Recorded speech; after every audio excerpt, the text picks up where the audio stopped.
Bonjour à tous. Bonjour à tous. Je suis ravi de faire ce tout premier live sur ma page personnelle. Pour ceux qui ne me connaissent pas, je suis Gilles Prigent, je suis le CEO, cofondateur de Story Jungle, un média dédié aux nouvelles narrations et une agence éditoriale, l'un des 15 partenaires de LinkedIn dans le monde. Et justement, mon invité aujourd'hui poste régulièrement des vidéos sur LinkedIn, mais finalement, on l'entend assez peu.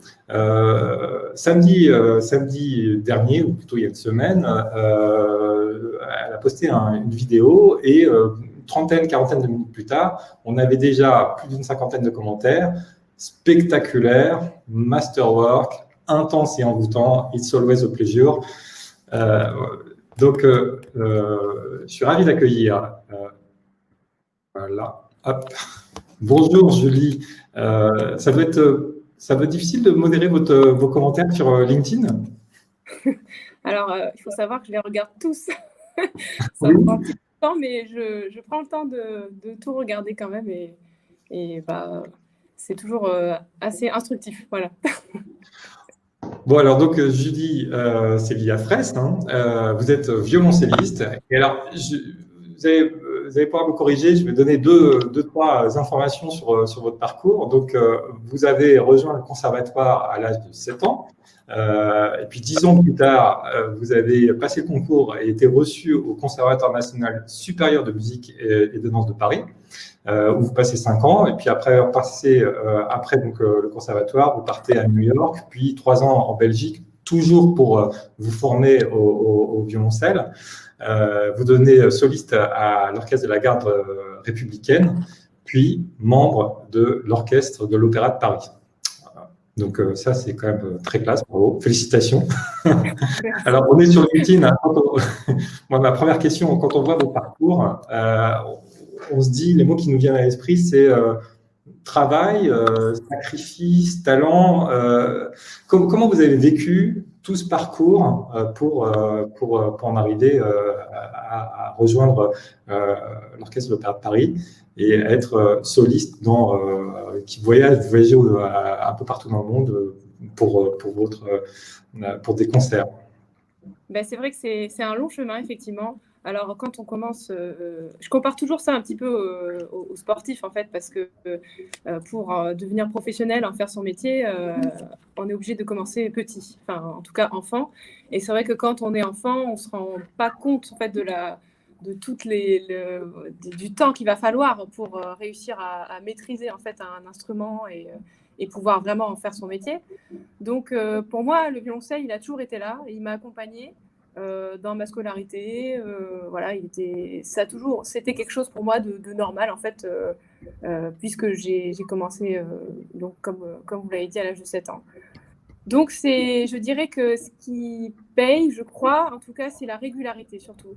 La régularité d'avoir des objectifs, de jamais lâcher, de ne pas se décourager, même si, bien sûr, c'est normal, il y a des moments de moins bien, hein, il y a aussi des échecs en chemin, ça fait partie de la vie. Hein.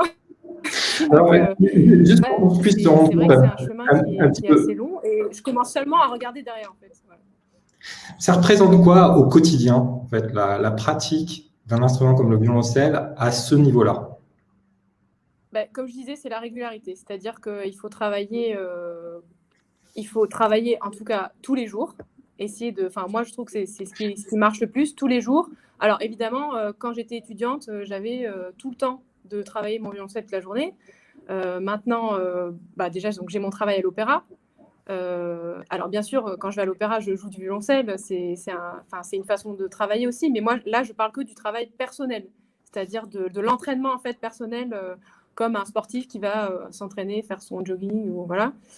Et c'est vrai que maintenant, j'ai ces horaires-là à l'opéra, plus, je suis aussi maman d'une petite fille, tout ça. Bon, bref, la vie fait que j'ai quand même moins de temps que quand j'étais étudiante.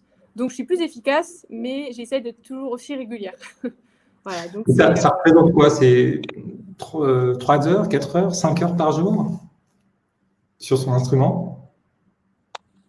Alors, quand j'ai la journée, c'est-à-dire quand j'ai pas de répétition à l'opéra, je peux faire 4 heures par jour. Voilà. Ça, Mais je honnêtement, maintenant, j'ai du mal à faire plus.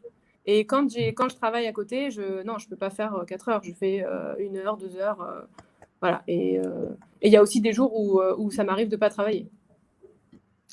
Alors, donc, on l'a dit, vous êtes violoncelliste. Et donc, lors du premier confinement, vous avez cette idée qui est quand même assez originale dans votre, je dirais, votre secteur. Pour vous qui avez l'habitude de jouer dans des salles polyphoniques, c'est d'enregistrer des morceaux relativement courts, de 2-3 minutes, et les poster notamment sur LinkedIn. Alors, comment ça vous est venu? Comment ça s'est passé? Alors, c'est vrai que ça a été un peu magique. En fait, j'étais déjà sur LinkedIn depuis, je pense, quelques années. Mais bon, c'était pas un réseau que je postais de temps en temps, plus pour faire de la publicité pour les concerts qui arrivaient, voilà. Mais là, je crois que ce qui a vraiment changé, c'est que je me suis mise à faire ces vidéos. Ce que je n'avais jamais osé faire avant, tout simplement parce que dans le milieu de la musique classique, on est quand même assez exigeant. Et tout ce qui est vidéo, son, tout ça, il faut toujours que ce soit quand même des choses de grande qualité voilà, pour pas ternir son image. C'est important. Voilà, le rendu est pas évident, je veux dire, à travers un écran. Et là, bon, je me suis retrouvée, comme tout le monde, donc confinée chez moi avec seulement mon téléphone. Enfin, je veux dire, j'avais pas de matériel pour enregistrer, j'avais pas de micro, j'avais pas, voilà.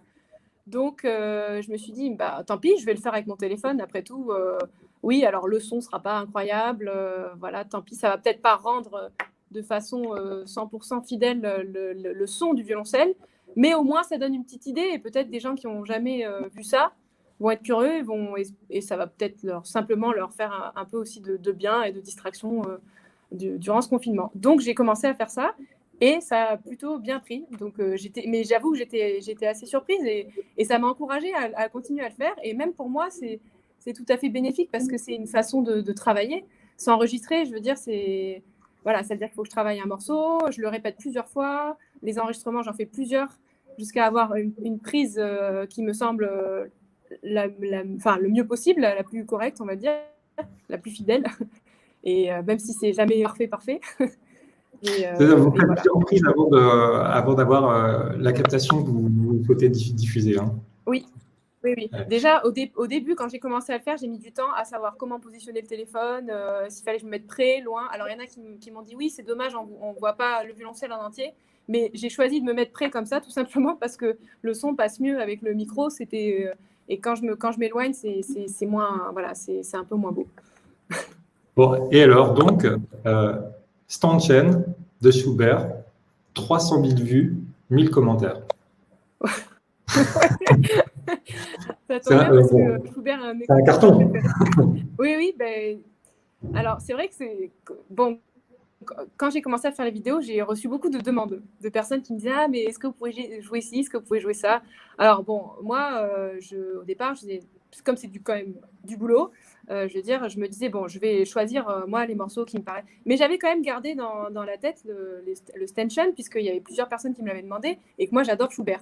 Ce qui me freinait en fait, je l'ai pas fait avant parce que c'est un morceau qui est avec piano en fait.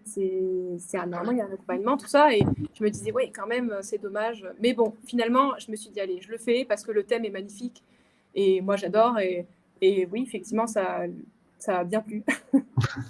Comment vous expliquez justement cet intérêt sur LinkedIn? Comment vous l'analysez?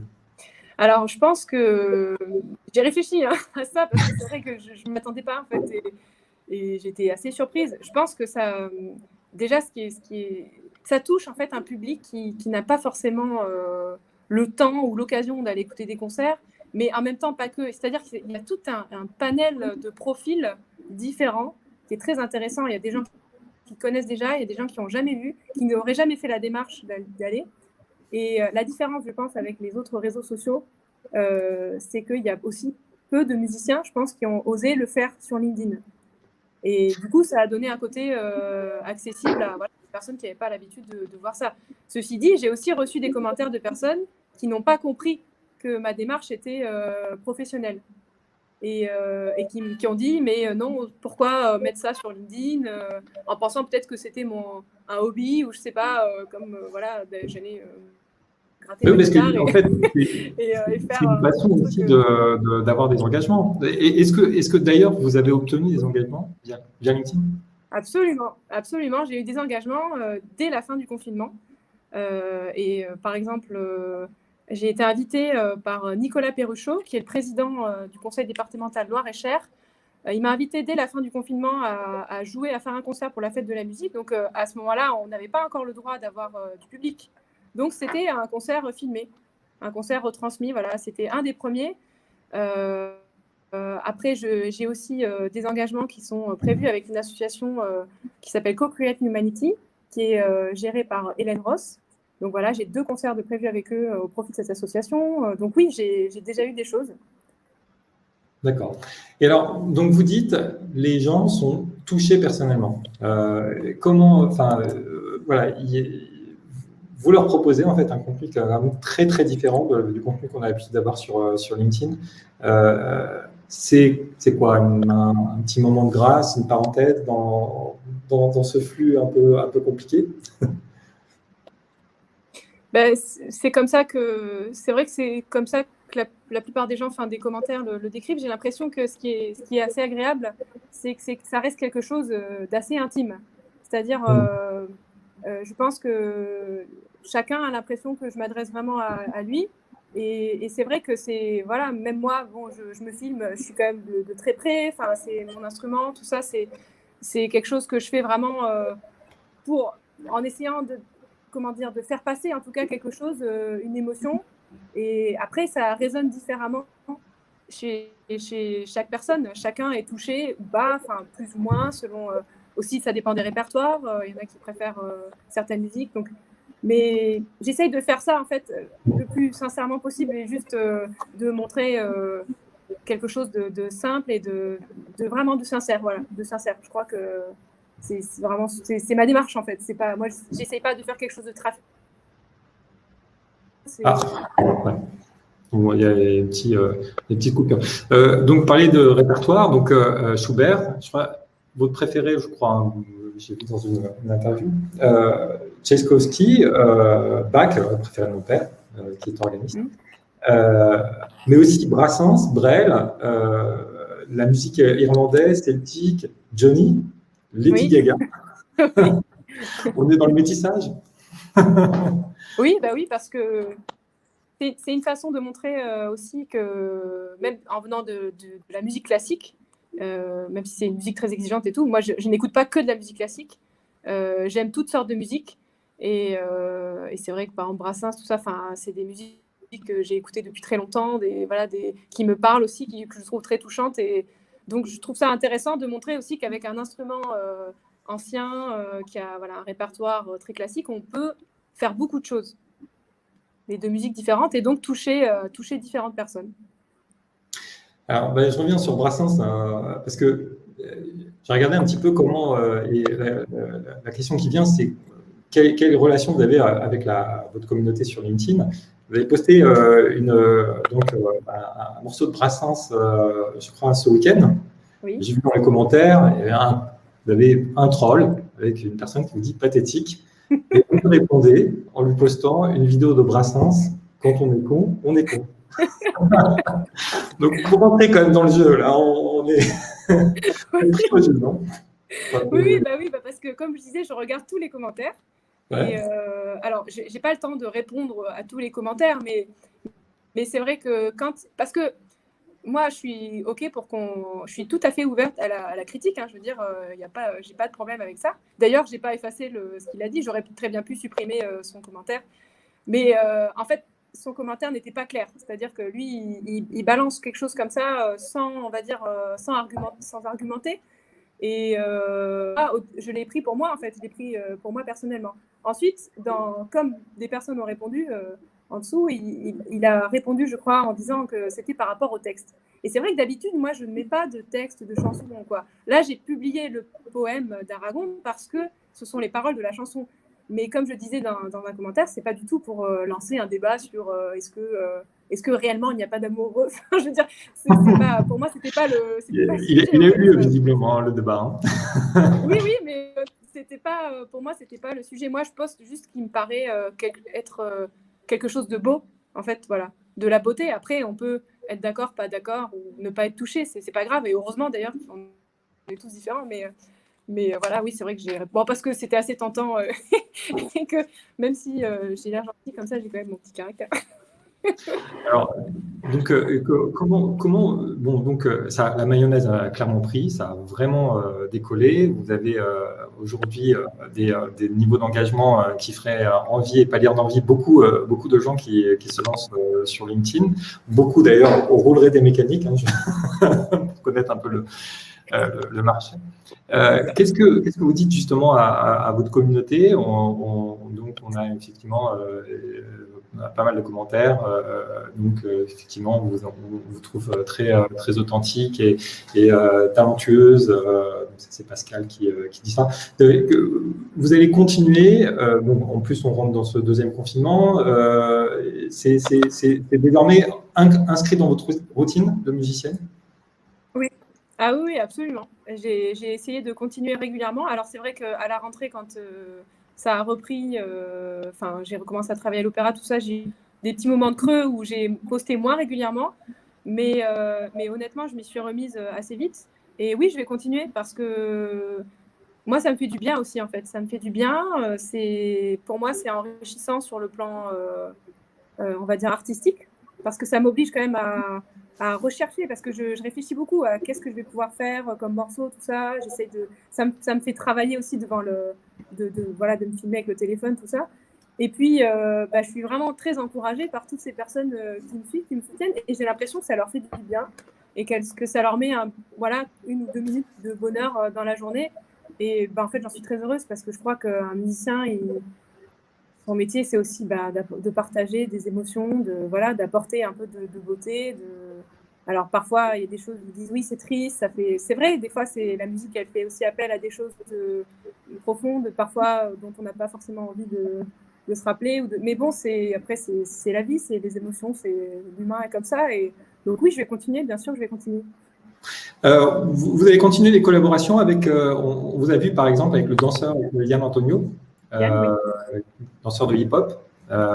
et puis avec d'autres musiciens, notamment Lady Gaga, c'est une guitariste, j'ai oublié son nom. C'est des choses que vous allez continuer à faire? Oui, de toute façon, ça, c'est des choses que je faisais déjà avant. Yann, notre duo existait déjà avant le premier confinement. Donc oui, d'ailleurs, on a enregistré quelques vidéos ensemble. Alors évidemment, ce sont des vidéos qui doivent être faites à l'extérieur ou dans une salle avec une prise de vue un peu plus loin. Mais oui, bien sûr, je suis tout à fait ouverte aux collaborations. Après, c'est toujours... c'est plus compliqué que de faire à deux que de faire tout seul, bien sûr. Mais mon projet, surtout, c'est d'essayer de pouvoir, quand les concerts vont reprendre, de pouvoir essayer de transmettre des concerts en direct, ou en tout cas de pouvoir les filmer pour les rediffuser, parce que je sais qu'il y a énormément de gens qui ne peuvent pas se déplacer aussi, ou qui sont loin. J'ai une grosse communauté aux États-Unis aussi qui me suit, donc en attendant de pouvoir aller là-bas, c'est vrai que je trouverais ça chouette de pouvoir partager ces concerts aussi. Donc ça, Oui, on a vu effectivement des commentaires demandant 12h30, ça veut dire quoi, heure de l'Ouest? Oui, c'est vrai. D'ailleurs, j'ai oublié de répondre à ce commentaire. Donc, quel regard, si je reviens un instant sur la plateforme qui héberge votre communauté, quel regard vous portez justement sur les contenus qui vous entourent? Bien sûr, sur LinkedIn, sur les contenus qui vous entourent, sur la plateforme et comment oui, sur tout le reste, bien sûr. Ouais. Je passe quand même pas mal de temps à regarder ce qui se fait. Et c'est vrai que c'est très, comment dire, c'est très ciblé en général. Chacun est dans son domaine. Je veux dire, c'est très spécialisé. Voilà, c'est le mot que je cherchais. C'est très spécialisé. Donc bon, moi, il y a plein de métiers que je ne connais pas forcément, ou enfin des habitudes. Donc il y a des postes que j'ai quand même la curiosité, bien sûr, de regarder. D'autres musiciens, j'en vois pas beaucoup. Il y en a quelques-uns, mais il n'y en a pas forcément énormément. Très peu. Mais c'est vrai ce qui est fou, c'est qu'il y a vraiment, je trouve, de tout. Comme je disais tout à l'heure, c'est un espèce de panel incroyable. Alors, en fait, la question derrière, je voulais vous emmener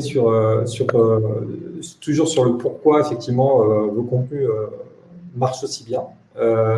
Et est-ce que finalement, c'est pas aussi le fait que finalement on a des musiques proposées par des musiciens géniaux qui ont traversé quelquefois un ou deux ou trois siècles et qui sont interprétées par quand même quelqu'un qui travaille depuis plus de 20 ans sur son instrument pour atteindre l'excellence.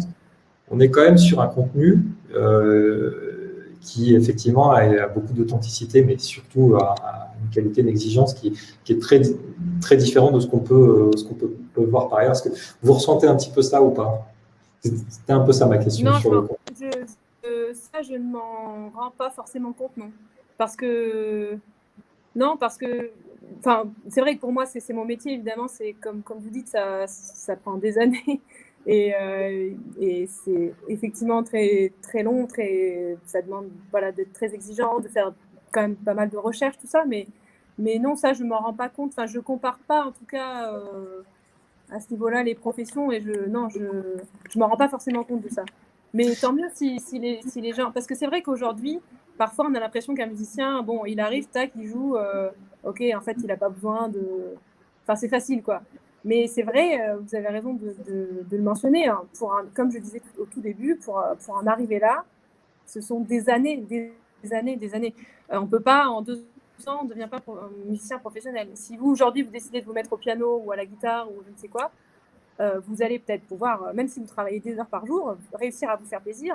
Mais après, de là à faire un concert, à présenter devant des gens, ça demande vraiment du temps. C'est de l'expérience, tout ça. C'est vrai que ça, c'est pas, enfin, le temps, on peut pas le rattraper, quoi.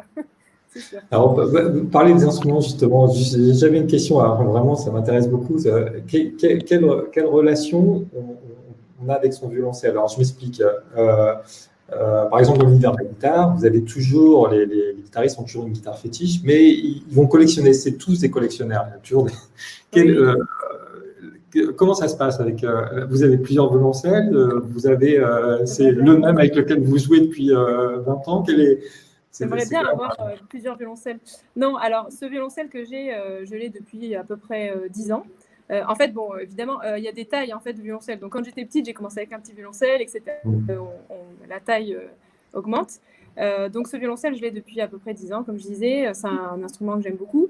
Mais ça fait partie de mes recherches actuelles, justement, pour pouvoir changer d'instrument, si je veux passer à un instrument vraiment au-dessus, haut de gamme. Enfin, je veux dire, mon rêve, ce serait de pouvoir jouer sur un instrument beaucoup plus ancien, un grand nom de luthier, de lutherie. Voilà. Mais ça, il faut savoir que dans le milieu de la musique classique, et en tout cas pour les instruments à cordes, c'est des instruments qui ont une valeur inestimable, vraiment, et qui en général sont prêtés par des fondations, des mécènes. Voilà, c'est... Donc, j'espère un jour L'appel pouvoir... est lancé. Pardon? L'appel est lancé. Voilà, l'appel, si quelqu'un souhaite investir. En fait, c'est investir dans... C'est comme si vous investissez dans un tableau ou dans... Voilà, l'avantage, c'est que ces instruments-là, surtout les instruments anciens, prennent de la valeur avec le temps. Donc, en tout cas, je parle pour les instruments à cordes. Hein. Donc, c'est un investissement, c'est sûr. Mais il y en a qui le font. Ça existe. Bon alors, qu'est-ce qu'on peut vous souhaiter pour l'avenir? D'abord, il y a ce deuxième confinement, donc j'imagine qu'on va vous voir un petit peu plus souvent. Oui. Qu'est-ce qu'on peut vous souhaiter pour la suite, Julie? D'avoir de plus en plus d'engagement, de pouvoir jouer dans des salles prestigieuses, voilà, de continuer à développer ma carrière parce que en fait c'est un métier passion. Hein, je veux dire, moi c'est ma passion, c'est la musique. Moi, ce que j'aime, c'est jouer devant des gens, voilà, partager ça. C'est vraiment très sincèrement, c'est ma passion. Là où je suis le plus heureuse, c'est sur scène. Donc Vous parliez de cette demi-seconde entre la fin du morceau et l'applaudissement du public. Oui, pour moi, c'est vraiment le moment de grâce.